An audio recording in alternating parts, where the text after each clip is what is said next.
Have you ever wondered why your paintings turn out like this instead of this? It's probably not your brushes, and it's not your skill. Most of the time, the problem starts before you even touch the canvas. Let me show you 3 different ways that you can pick better references and actually paint things that look like this. Step number 1. Before you even find a reference, you should have a plan.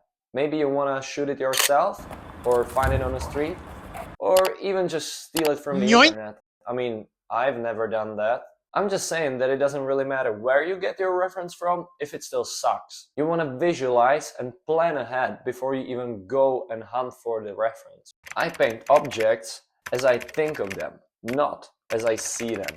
That was a quote by Pablo Picasso, and as you can see, even one of the best painters in the world thought of the result before they even touched the canvas. And once you know what are you looking for, it's way easier to go and find it. Great, so now that you have a plan, go ahead and paint your master copy of Michelangelo's creation of Adam. What the hell? Sure, it's gonna be easy. A way better approach is to keep it simple, and especially in the beginning. You kind of want to start with like one object, like a sphere.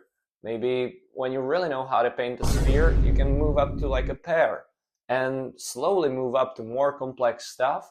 And that way you actually learn how to keep the structure in the painting. And that gets me to my third point. That's light. Because most of beginners quietly destroy their progress just by painting these flat, perfect skin images from Instagram. There is no light or no shadow actually. When there is no shadow, there is no structure. If there is no structure, there is no painting. And if there is no painting, there is you crying into the pillow asking, why the hell did they not accept you to that art school that you applied to last year?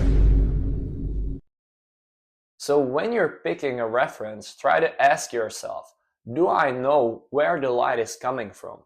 If you cannot answer this question, just skip that right away, because it will be too complicated for you. So you want to focus on strong lights, deep shadows, and real contrast. This kind of gets you like 90% ahead of other beginners. My little tip is to choose reference where you have maximum of 2 lights, because that's simple enough for pretty much anybody to paint. And that's it. If it's simple, it's well lit, and it's something you actually want to paint in the first place, I think you're good to go. Actually, there is one last thing to say, and that's your taste. Sure, it is important, but let's be honest. Right now, your taste is more like picking whatever catches your attention for more than 3 seconds on Pinterest. Don't worry about it. That comes later. So go ahead and start your own reference folder, and it might be messy, it might be weird, and it probably will be a little concerning, but it doesn't matter. As long as it's simple, it's well lit, and it's stuff that interests you, you're good to go.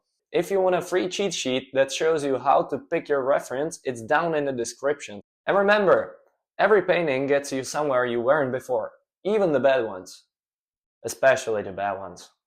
Peace.